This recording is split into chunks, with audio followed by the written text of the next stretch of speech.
Mesdames et messieurs, connectez-vous. Je voudrais répondre au porte-parole du gouvernement qui vient de dire au nom du gouvernement que la décision de la Cour africaine des droits de l'homme et des peuples faisant injonction au gouvernement ivoirien et au Conseil constitutionnel de réintégrer le président Guillaume Kibafori Soro dans tous ses droits civiques et politiques. En un mot, le rendre éligible à la prochaine élection du 31 octobre 2020. Beaucoup de personnes ont dit, mais le président Guillaume Soro sait que sa candidature sera rejetée et qu'il a déposé quand même sa candidature. C'est que je voudrais répondre à ces personnes-là qui comprennent qu'il faut toujours mettre la forfaiture au pied du mur. Aujourd'hui, le monde entier sait ce qui se passe en Côte d'Ivoire. Que c'est le président Alassane Ouattara qui a peur d'avoir pour adversaire dans les urnes le président Guillaume Kibafori Soro. On n'est pas Gawa. Dites au président Alassane Ouattara que le Mougoupan de cette fois-ci, là, que ça ne va pas passer. Pour paraphraser le Magic System, premier Gaou, ce n'est pas Gaou. Deuxième, là, c'est un Nyata. Le président Alassane Ouattara n'a pas accepté la décision du Conseil constitutionnel en 2000. Et nous n'accepterons pas également cette décision du Conseil constitutionnel en 2020. C'est-à-dire 20 ans après. L'histoire en Côte d'Ivoire est en train de se répéter. Un connaît au départ et un connaît à l'arrivée. Je suis outré et même en même temps attristé par notre système judiciaire qui a besoin d'une réforme en profondeur. Mais comme le président du Conseil constitutionnel, Koné Mamadou, a dit lui-même que malheur par qui, par le juge qui prendra la mauvaise décision, que la volonté de Dieu, la colère de Dieu s'abattra sur cette personne. Aujourd'hui, le gouvernement du président Alassane Ouattara dit à la communauté internationale qu'il est souverainiste, dit à la communauté internationale qu'elle n'a pas son mot à dire dans le débat politique en Côte d'Ivoire. Nous nous en félicitons. Parce que celui qui a appelé la France, celui qui a appelé les États-Unis, celui qui a appelé l'Union européenne, celui qui a appelé l'Union africaine, celui qui a appelé la CEDEAO, dans le débat politique en Côte d'Ivoire, c'est bel et bien le président Alassane Ouattara. Celui qui a appelé à l'intervention d'une force étrangère en Côte d'Ivoire, c'est bel et bien le président Alassane Ouattara. Donc, entendre le président Ouattara dire aujourd'hui que la communauté internationale n'a pas son mot à dire dans le système politique ou dans la gestion des affaires de l'État en Côte d'Ivoire, nous nous en félicitons. Dans la mesure où il appartiendra aux Ivoiriens de régler leurs problèmes sans interférence de la communauté internationale. Le président Ouattara et son gouvernement ont retiré leur décision de reconnaissance, leur déclaration de reconnaissance de compétence de la Cour africaine des droits de l'homme.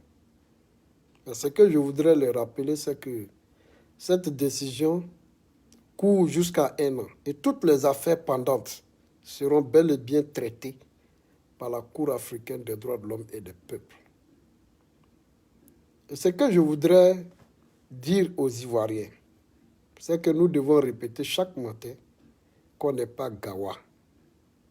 Si hier, le président Alassane Ouattara n'a pas accepté la décision de la Cour constitutionnelle sous Guy Robert, ce n'est pas en 2020, que nous accepterons encore cette décision illégale, illégitime et injuste de cette Cour constitutionnelle sous Alassane Ouattara. Ivoiriens, Ivoiriennes, l'heure de la vérité a sonné.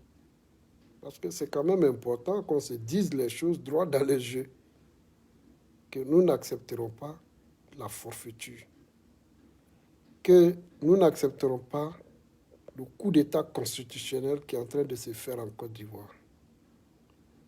M. Alassane Ouattara s'est mis dans une posture d'illégalité. Mais ce que je voudrais vous dire, lorsque un régime s'accroche à des penchants souverainistes, ça veut dire qu'elle a acculé. Ça veut dire qu'il a acculé. Lorsqu'un régime parle de souveraineté, ça veut dire qu'il a le dos au mur. La réalité aujourd'hui est claire, c'est que le travail de communication médiatique, diplomatique, que notre leader a eu engagé, le président Guillaume Soro a eu engagé sur le plan international, ont porté leurs fruits. D'abord, la Cour africaine des droits de l'homme et des peuples demande au gouvernement ivoirien d'intégrer le président Guillaume Kibafori Soro dans tous ses droits civiques et politiques. Deuxièmement, la même Cour demande la réforme de la commission électorale indépendante. Le gouvernement Ouattara dit non, il s'agit des commissions électorales locales. Non, il s'agit de la commission centrale et des CEL. Parce que M. Koulibaly Kouibé est l'ancien directeur de cabinet de M. Kone Mamadou. Donc, CEI, Conseil constitutionnel, c'est même père, même mère. Donc, on n'est pas gawa. Cette fois-ci-là, on ne va pas nous faire mougoupan. Cette fois-ci-là, on ne va pas accepter. Cette fois-ci-là, on n'est pas gawa. Si on est gawa cette fois-ci-là, c'est qu'on sera des nyata. Ce que je voudrais vous dire, c'est de rester serein. En deuxième ressort, vous avez la francophonie, de par la voix de son secrétaire général, M. Cabral, vient de demander au nom de l'OIF, Organisation internationale de la francophonie, la libération immédiate de tous les prisonniers, de tous les députés détenus depuis plus de 9 mois dans les geôles du régime d'Alassane Ouattara. Parce qu'on vous a dit ici que tout ce schéma, tout ce chantage, toute cette répression que vous voyez sur le président Guillaume Kibafori Soro, l'objectif, c'est de l'empêcher d'être candidat à l'élection présidentielle. Et le président Guillaume Soro, qu'ils ont accusé de vouloir fomenter un coup d'État, de vouloir faire un coup d'État, après l'arrestation de ses principaux lieutenants, jusqu'à ce jour, ils n'ont pas été en mesure de les juger, ils n'ont pas été en mesure d'apporter une once de preuve, ils n'ont pas été en mesure d'établir une once de culpabilité. Et leur schéma, c'est de faire des chantages à travers ces prises d'otages, en empêchant, en effrayant, en emprisonnant ses jeunes frères. Dans leur schéma, il devait même enlever ses enfants. Il devait enlever son épouse pour lui faire la pression pour qu'il renonce à sa candidature à l'élection présidentielle. C'est pour vous dire que Feu Amadou Gon, paix à son âme, n'a jamais été dans le projet de candidature du président Alassane Ouattara. C'est parce que le président Guillaume Kibafori Soro a refusé de cautionner cette forfaiture, de cautionner un troisième mandat, que le président Alassane Ouattara a fait un rétropédalage en mettant son plan B en place pour choisir le Premier ministre Amadou Gon, qui savait maladif, qui savait, et tout le monde savait, on a dit, on a répété, que le monsieur ne pouvait pas supporter le choc viral des critiques, des charges dans la gestion des affaires de l'État. Le résultat est là aujourd'hui. Le Premier ministre Amadou Gon n'est plus de ce monde. Et le président Alassane Ouattara dit qu'au RHDP, qu'il n'y a personne qui a la cervelle nécessaire pour être président de la République.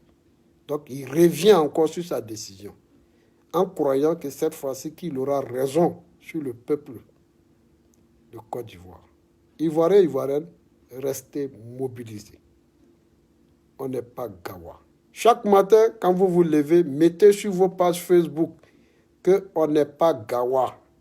Cette fois-ci, le Mougoupan entre Mamadou Koné du Conseil constitutionnel, Koulibaly Kubert de la Commission électorale et Alassane Ouattara, la présidente de la République, ne passera pas.